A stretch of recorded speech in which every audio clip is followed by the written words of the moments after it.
revisiting light compensation point, especially talk about how the far right can influence it, and also I want to come up with an idea for use the LCP to be more practical management in the greenhouse tomato production.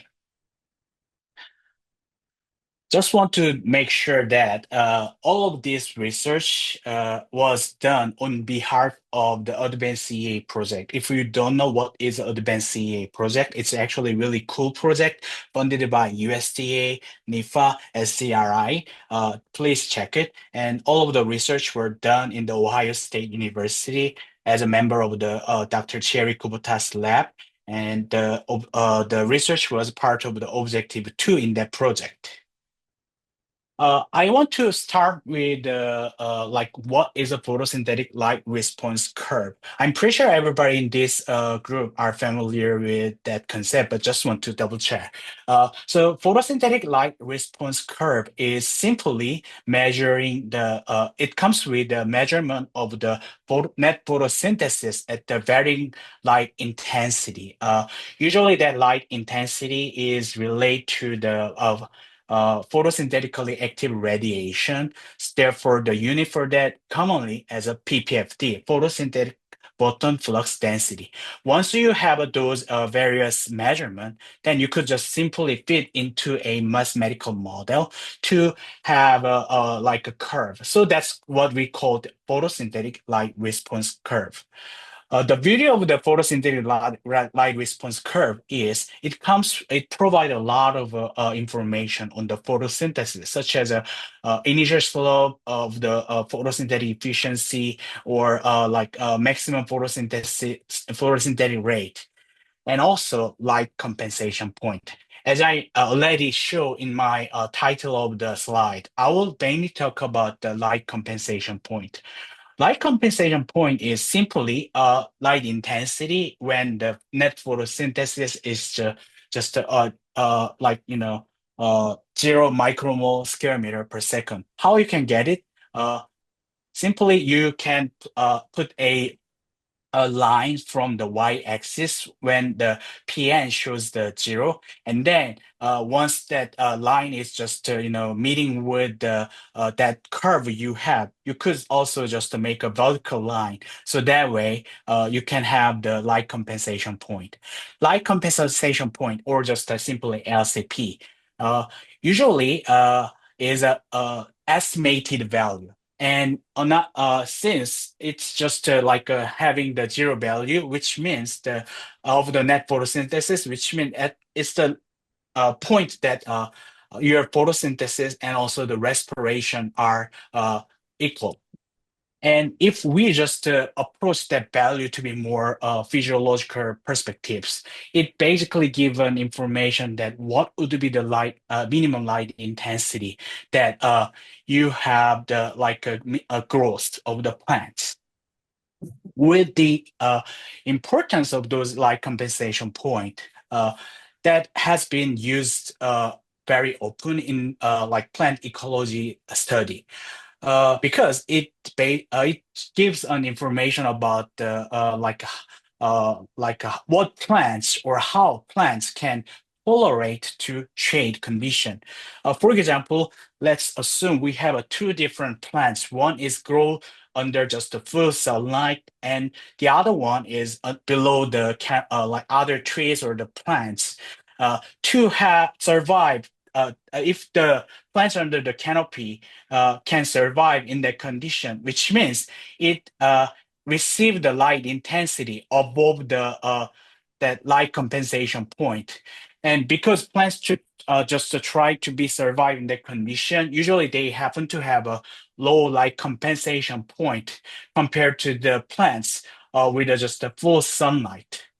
But in this case, we come up with a question like what really mean of the low light intensity under those two conditions.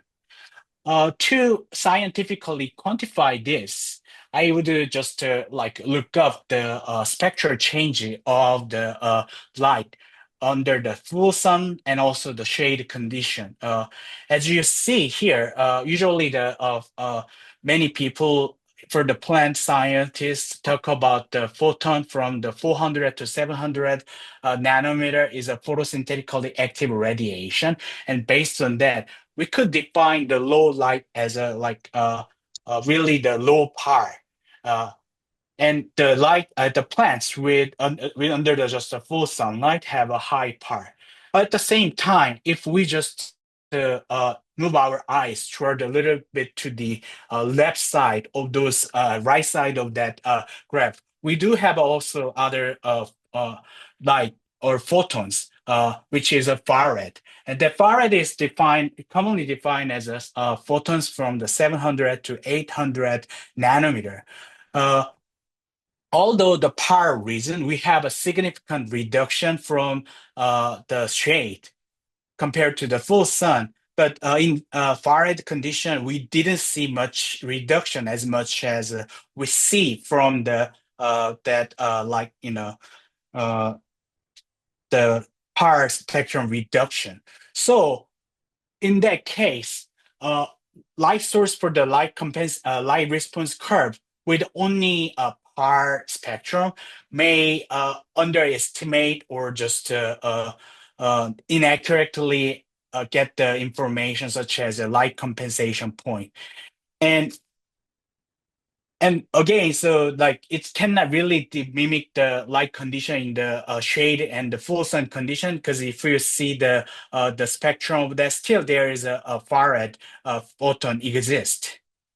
So and also another important point about the far-red is it was previously believed as a not significantly contributing to the photosynthesis, but if the farad is existing with a par photon in an interacting interaction in an interacting manner, it can still positively contribute to the photosynthesis. So all of those place us as a position that we need a study for understanding how far they actually influence the light compensation point. So with that, my first study was talking about characterizing the light compensation point with and without the far-red photon. This one is a recently published in the Holt Technology. If we want to learn more detail, please go to the like Holt Technology Journal and also find our paper. And we did a really simple and straightforward study to understand how the inclusion or the exclusion of the Faraday influencing the light compensation point. We measure the light response curve with and without the farad. And to do that, we provide two different farad condition. Farad to EPAR ratio is the value, the treatment we provide in here. Those ratio were from our own spectral measurement in the greenhouses with a high wire tomato production. I will come back with why we have to look up those like spectrum from above and below later. But basically, we just made the different light intensity, but still having the same ratio of the farad to the EPAR. So that's the light intensity we had. And since we try to look up the differences of the definition with the exactly same light intensity, we express in the two different way. One is just only use the conventional par approaches. So PPFD is the unit of that light response curve. On the other hand, EPPF, we use the EPAR. EPAR is the extended par, including photons from 400 to 750 nanometer, and we just use the EPPFD for the light intensity in the another light response curve. To create such condition, what it did is simply using a gross chamber having the both par and also the far-red photon, and we installed the shade close to create the differences in the intensity, but still maintaining the ratio as the same. So what we found is that first, when we look up the par-based light compensation point, we've just found similar responses to the ecosystem. For example, when the light intensity is high in terms of the par, then we're supposed to have a higher light compensation point. On the other hand, when the light intensity in the par is low, we should have a lower light compensation point. The research clearly shows that with a significance. On the other hand, when you just expressed it in the EPAR basis unit, then we found the contrasting trend. To explain that, we come up with two different reasons. First is definitely it's like a changes of the spectral definition. Uh, Again, the light compensation point is calculated value. What that means is that when you have a more higher light intensity, most likely that light compensation point is increasing. So we are having the one light response curve, but those are exactly same data. But when we just expand our unit as the EPPFD, including photons from 400 to 750 nanometer, we see the clearly increase in the light compensation point, while other parameter didn't have a much change. And another reason possibly contributing that is the recent finding in the positive contribution of the far red on photosynthesis. So the first graph I'm showing here is just a light response curve without far red during the measurement, but still it's expressed in the EPPFD. But when we also look up the light compensation point that derived from the light condition with a higher Faraday condition, we found that it's just it increased compared to just only the low Faraday treatment. So if you are familiar with the photosynthetic contribution of the Farad, so basically it just is in an interactive manner with the far red and also PAR spectrum that increase the photosynthetic rate. So that was like a proposed by Xiuyang Zhen, Bruce Buckby, and also Mark Van Ezel. So finding that information would provide more detailed information of the what contributing that. So with those two idea, what we conclude that is since a lot of ecosystem and the controlled environment agriculture has a rich amount of farad. For example, even the 100% vertical farm still try to use the farad with the importance of it on the morphological change and also the photosynthetic efficiency. Therefore,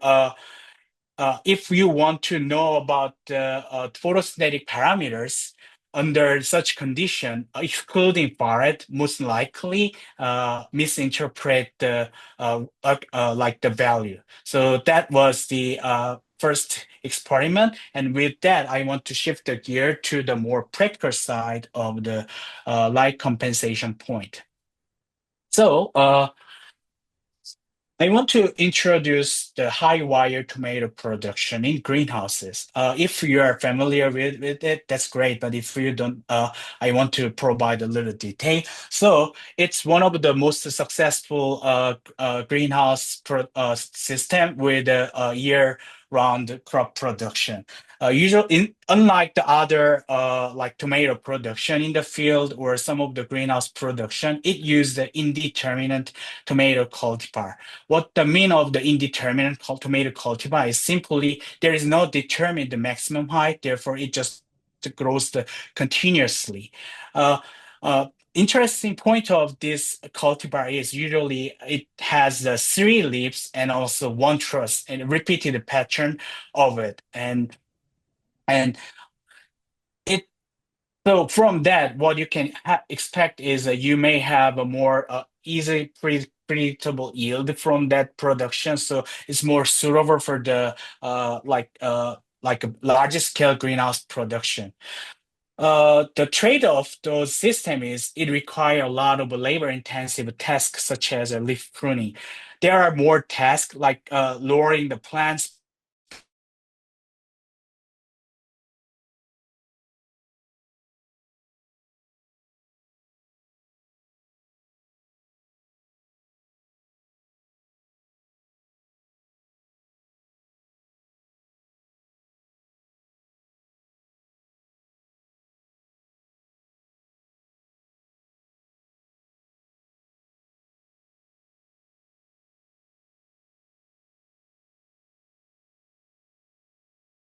photosynthesis. Therefore, removing those leaf also is important for improving or just focusing the market of production in this production system.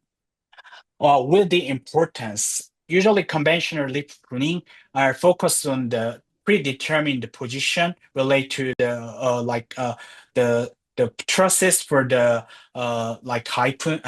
harvesting or just it sometimes relate to those like number of maintaining number of reefs. And grower oftentimes have to scout the plants and then based on the crop performance, they decide to introduce additional leaf pruning if they think that's necessary, which is not really really data-driven approaches. Always is just to require attention from the grower. To come up with a more quantitative and also the scientific approaches, researcher provide a leaf pruning using a leaf area index. If you are familiar with the leaf area index or you've been done the measurement of it, it's actually painful and also not feasible for the taking those data with the alive the plants because it simply require harvest of the plants and then take all the leaves and then feed into the leaf area meter to make sure what's the leaf area. There is definitely approaches to measure the leaf area index with a more non-destructively. Still, that's ongoing approaches.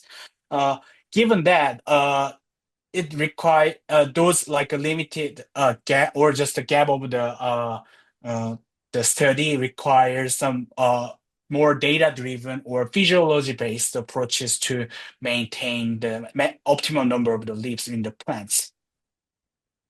Uh, to just to come up with to have a more the data-driven approaches, we focused on the light compensation point.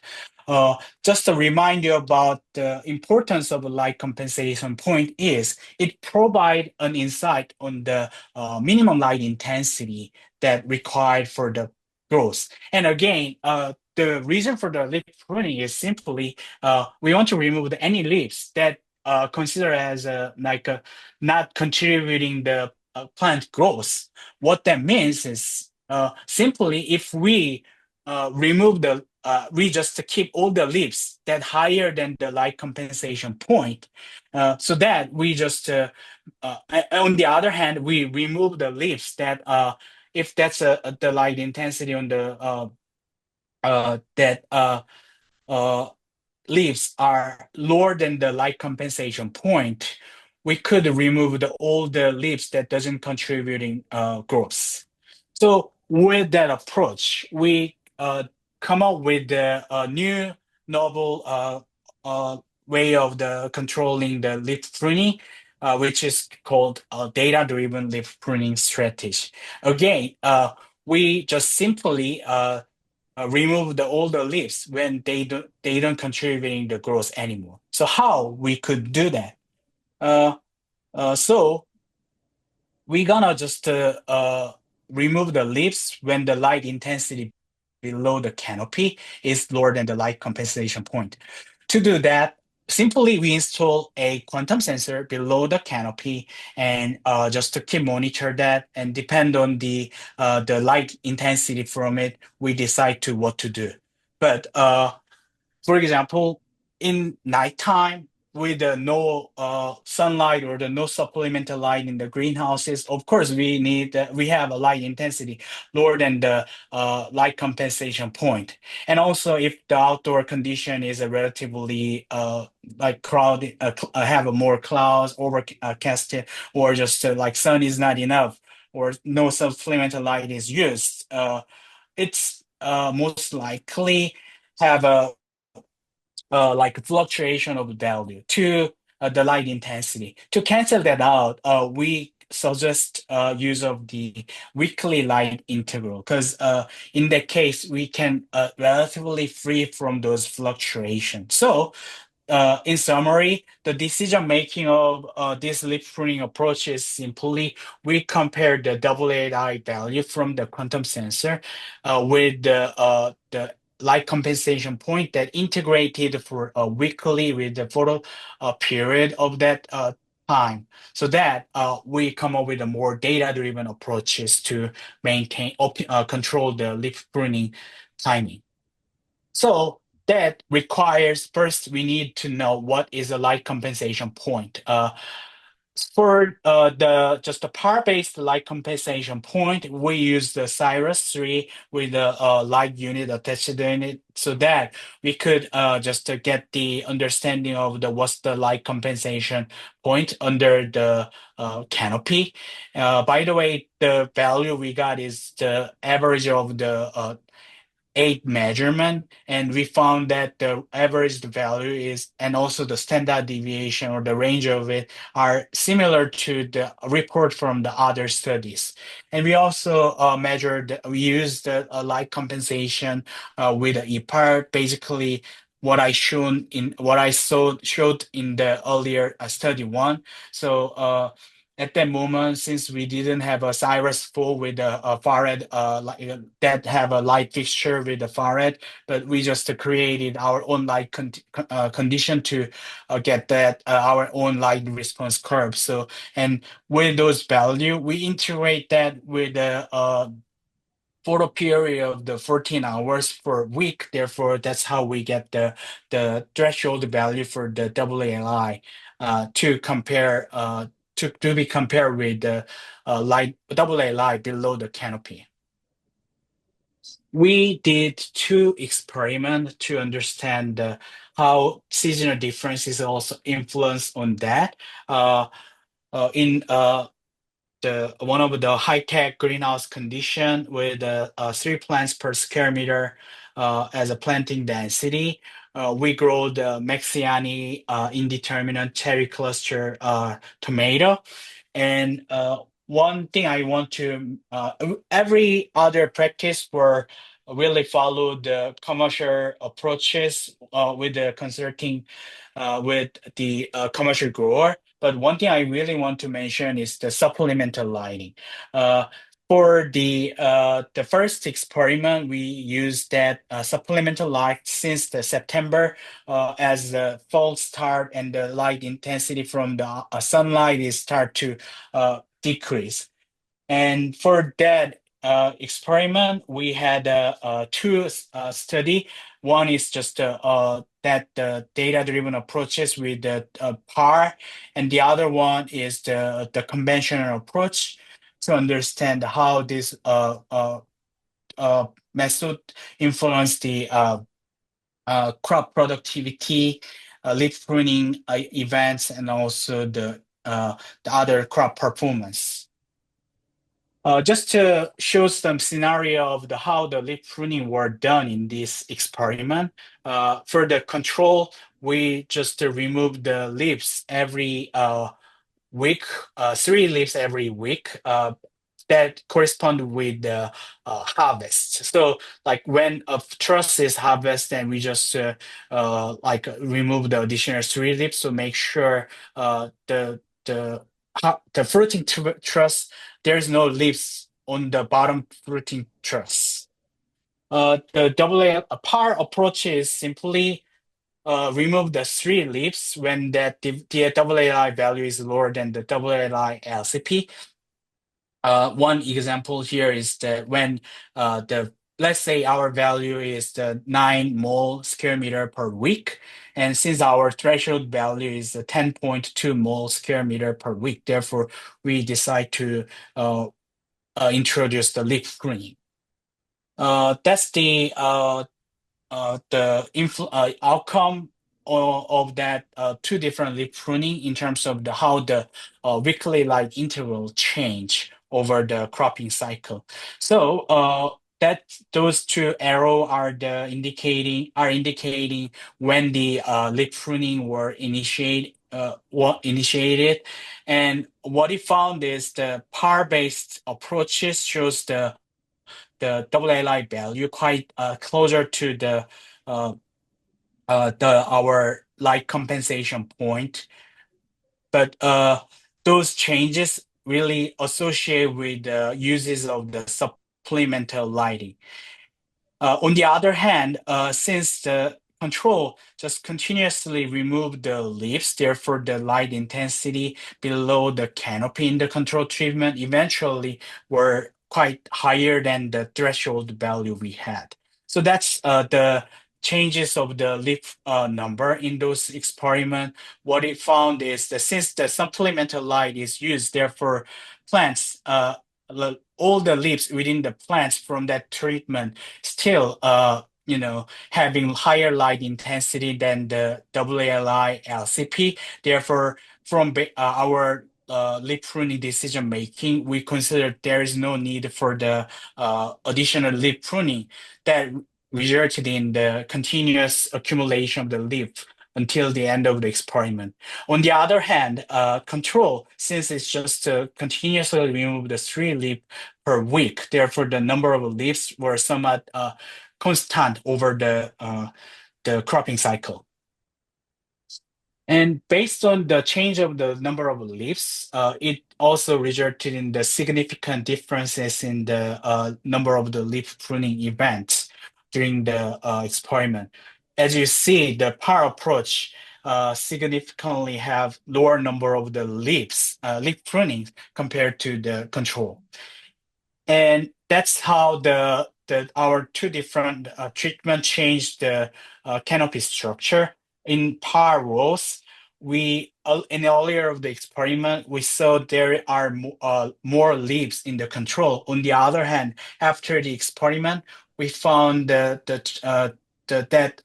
trend were the opposite because simply par treatment doesn't require to have additional leaf pruning as supplemental light and also outdoor light condition make all the leaves within the canopy have a higher light value than the light compensation point in terms of the WLI.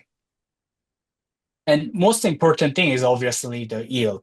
And when we compare the cumulative yield from 7 weeks data, we didn't find any significant differences, which meant although we potentially saved the labor, but there is no differences in the yield. And although we didn't show the other data, we also didn't find any clear or significant differences in the other parameter contributing those vegetative or indicating balance between the vegetative or the generative plant growth. And in the experiment, eventually we also include the EPAR as one of the treatment. And what difference is in this time? Because we start the plant from the January when the light condition in Ohio is really low, having low light intensity. Therefore, we start with the supplemental lighting and also that ended at the end of the February when outdoor light condition is relatively brighter than those winter time. And unlike the experiment one, we just start the leaf pruning treatment from the beginning. The meaning of beginning here is we initiate the leaf pruning treatment from the seedling rather than applying that to the fully developed plant. And again, we have the three different control treatment. One is the PAR, same as the experiment one. Control is also same as experiment one. Well, on the other hand, EPAR as the light condition below the canopy comes with a lot of far photon. That's why we consider including that is important to understand better the light availability below the canopy. And this time we come up with a more block and the partitioning by not to have any leaf pruning. Sorry, the by not to have any lowering the plants, so that allow us to have a more flexibility on the introducing more block into the our greenhouse compartment. So each treatment had four blocks, and also each block include at least 40 plants. Uh, since the conventional and also the par-based leaf pruning were already explained, so I just want to quickly talk about the scenario in the WLI EPAR. So for this one, we didn't use the par quantum sensor. We used the EPAR quantum sensor that could count all the photons below from the 400 to 750 nanometer. So that way we just monitor the accurate the light intensity in EPPFD. And similar to the power-based one, when the light value below that canopy is lower than our threshold value, we just introduced lip pruning. That's the change of the AAI below the canopy from our treatment. What you can see here is that during the time with the supplemental lighting and also the plants were relatively small, we found that AAI is much higher than the threshold value of each PAR and also the EPAR treatment. But where the time goes on, control just needed to have leaf pruning associated with the harvest. So it had earlier leaf pruning than the PAR and the EPAR. But since EPAR count the far red photon too, therefore it had the most delayed leaf pruning among the three treatment.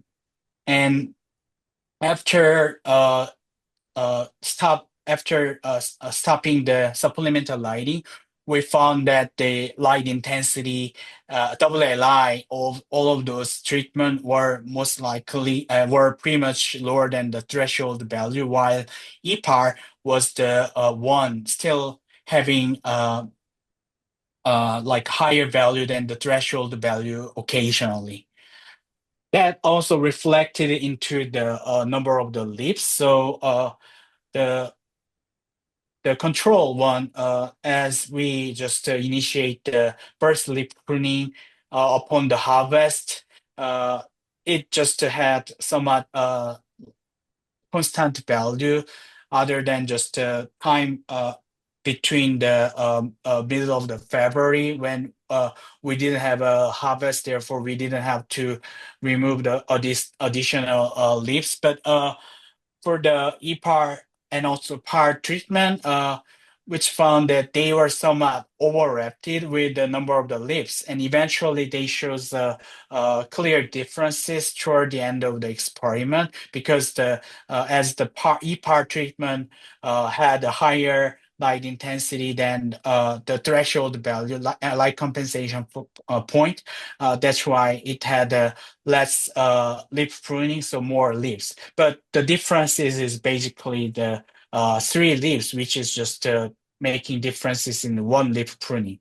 As I mentioned here, the leaf pruning events are between the EPAR and the PAR are not that significantly different as they just have one lip pruning event different. However, still either EPAR or PAR, those two treatments shows the significant different number of the lip pruning events to the control, which means those data-driven lip pruning definitely can save the labor and also be used for the determining the timing of the leaf pruning. And that's how that's just a image of the picture that how the different leaf pruning treatment influence the canopy structure. As you see, the control has a lesser leaf compared to PAR and EPAR. you may notice a slight differences between the EPAR and PAR treatment, but they still have more leaves than the control. So again, come back to the yield of it. As we found in the experiment one, we didn't see significant differences in the cumulative yield. Uh, all of those just concluded as our new leaf pruning strategy uh, can reduce the labor for the leaf pruning. And since we didn't have any uh, significant differences in the cumulative yield, which means there is no negative effect with additional leaves from our strategy. And also, we didn't find clear differences in the quality, and plants' growth were similar among those three treatments. And we also couldn't find clear differences or just benefit of the PAR and the EPAR based leaf pruning approaches. But given the role of the FARED, still it's better to have the EPAR based leaf pruning. But if there is only a quantum sensor with a PAR, I think it's still okay to just to come up with a PAR based approach for at least the leaf data driven leaf pruning approach. Regardless of the outcome in the leaf pruning, we found that monitoring the light intensity below the canopy is useful. Like we mainly use for understanding how the leaf pruning effect on those light availability, but basically based on the light compensation point, for example, although you don't have to really follow our approach, but with understanding and also just the value from the below the canopy, you may come up with some idea for how you can optimize the canopy management. And I think since our approach is really straightforward and simple, simply just to compare the light intensity below the canopy and also light compensation point in AALI value, it can be applied to any kind of plants or the horticultural crops that require those leaf pruning practices. And another thing we also mentioned is since the pattern of the AA line or the number of the leaves were definitely changed with the supplemental light. Therefore, this approach is more ideal for high light condition. For example, the when supplemental light is used or in the summertime, there is plenty of the photon from the sunlight, then this approach is useful. But when we have a lower light intensity, it's we didn't achieve the we couldn't maintain the AA line in the experiment to be over higher than the our threshold value after the end of the supplemental light. Which means we couldn't really optimize light availability for that treatment. So this approach is more suitable for the high light condition. So with the two different experiment, we suggest to include farad in the right source for the light responses curve. So that way, all the photosynthetic parameters for these plants can be correctly estimated. And also, there are multiple ways of using light compensation point in addition to just fully focus on the photosynthetic physiology. So, like what he just showed here, it can definitely be used for developing a data-driven management for other perspectives. With that, I definitely want to appreciate Dr. Cherry Kubota at the Ohio State University who offered me those nice opportunity during my postdoc period. And I really appreciate all the people I interacted with uh, uh, in the Kubota lab, especially Mark Krull and Jason Holick. And also, my undergraduate assistant. Without them, I couldn't really, make a progress. And Quinn McGonagall is going to do a master with me at University of Connecticut. So I'm excited about that opportunity too. And of course, there are a lot of people who supported my research from the Ohio State University, especially Cirque Step. And I want to also mention Dr. Eric Ronco because he's the advisory member in our project, and all of a sudden he suggested about including FARED to our par-based approach. That's how we come up with those publication and also the EPA-based leaf pruning. And of course, all the PIs and member in the diversity project. And lastly, Dr. John Otto, because he offered me to this opportunity to present my research, and also he helped me to have an accurate photosynthesis measurement with the Cyrus 3. And I'm also look forward to further work. And lastly, other like funding agent and the support collaboration, I also appreciate that.